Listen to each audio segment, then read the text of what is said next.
and K. Anderson Yancey present Dagon,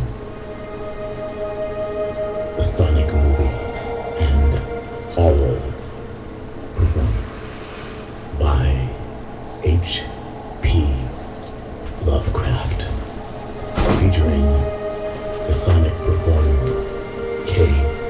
Anderson Yancey. Directed and produced by K. Anderson Yancey. I am writing this under an appreciable mental strain since by tonight I shall be no more, penniless, and at the end of my supply of the drug which alone makes life endurable. I can bear the torture no longer, and shall cast myself from the scared window into the squalid street below. Do not think from my slavery to morphine that I am a weakling or degenerate.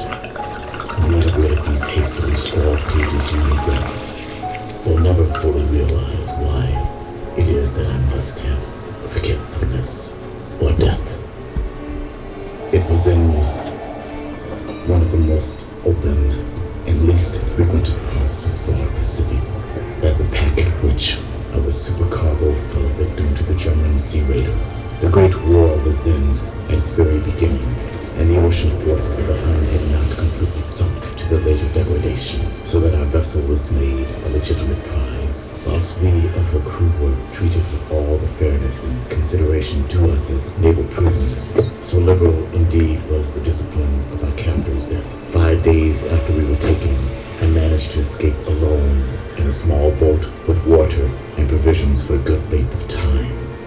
When I finally found myself adrift and free, I had but little idea of my surroundings. Never a competent navigator, I could only guess vaguely by the sun and stars that I was somewhat south of the equator. Of the longitude, I knew nothing, and no island or coastline was in my sight. The weather kept fair, and for uncounted days I drifted aimlessly beneath the scorching sun, waiting either for some passing ship or to be cast on the shores of some habitable land. But neither ship nor land appeared, and I began to despair in my solitude upon the heaving vastness of unbroken blue. The change happened whilst I slept. Its details I shall never know, for my slumber, though troubled and dream-infested, was continuous. When at last I awakened, it was to discover myself half sucked into a slimy expanse of hellish black mire which extended about me in monotonous undulations as far as I could see, and in which my boat lay grounded some distance away. But one might well imagine that my first sensation would be of wonder at so prodigious and unexpected a transformation of scenery. I was in reality more horrified than astonished, for there was in the air and in the rotting soil a sinister quality which chilled me to the very core. The region was putrid with the carcasses of decaying fish and of other less describable things which I saw protruding from the nasty mud of the unending plain. Perhaps I should not hope to convey in mere words the unutterable hideousness that can dwell in absolute silence and barren immensity. There was nothing within hearing, and nothing in sight save a vast reach of black slime. Yet the very completeness of the stillness and the homogeneity of the landscape oppressed me with a nauseating fear. The sun was blazing down from a sky which seemed to me almost black in its cloudless cruelty, as though reflecting the inky marsh beneath my feet. As I crawled into the stranded boat, I realized that only one theory could explain my position. Through some unprecedented volcanic upheaval, a portion of the ocean floor must have been thrown to the surface, exposing which for innumerable millions of years had lain hidden under unfathomable watery depths. So great was the extent of the new land which had risen beneath me that I could not detect the faintest noise of the surging ocean strain my ears as I might, nor were there any sea fowls to prey upon the dead things. For several hours I sat thinking or brooding in the boat, which lay upon its side and afforded a slight shade as the sun moved across the heavens. As the day progressed, the ground lost some of its stickiness and seemed likely to dry sufficiently for traveling purposes in a short time. That night, I slept but little, and the next day I made for myself a pack containing food and water, preparatory to an overland journey in search of the vanished sea and possible rescue. On the third morning, I found the soil dry enough to walk upon with ease. The odor of the fish was maddening, but I was too much concerned with graver things to mind so slight an evil, and set out boldly for an unknown goal.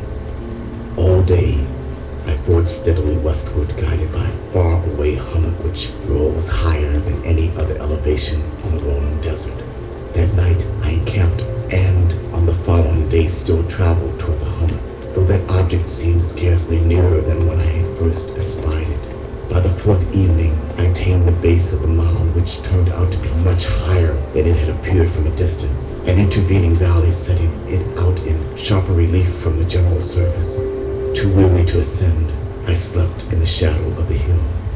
I know not why my dreams were so wild that night, but ere the waning and fantastically gibbous moon had risen far above the eastern plain, I was awake in a cold perspiration, determined to sleep no more. Such visions as I had experienced were too much for me to endure again, and in the glow of the moon, I saw how unwise I had been to travel by day. Without the glare of the parching sun, my journey would have cost me less energy. Indeed, I now felt quite able to perform the ascent which had been deterred me at sunset. Picking up my pack, I started for the crest of the eminence. I have said that the unbroken monotony of the rolling plain was a source of vague horror to me, but I think my horror was greater when I gained the summit of the mound and looked down the other side into an immeasurable pit or canyon whose black recesses the moon had not yet soared high enough to illumine. I felt myself on the edge of the world, peering over the realm into a fathomless chaos of eternal night. Through my terror ran curious reminiscence of Paradise Lost and Satan's hideous climb through the unfashioned realms of darkness. As the moon climbed higher in the sky, I began to see that the slopes of the valley were not quite so perpendicular as I had imagined.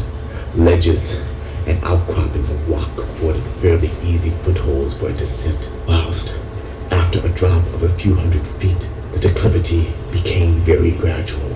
Urged on by an impulse which I cannot definitely analyze, I scrambled with difficulty down the rocks and stood on the gentler slope beneath, gazing into the Stygian depths.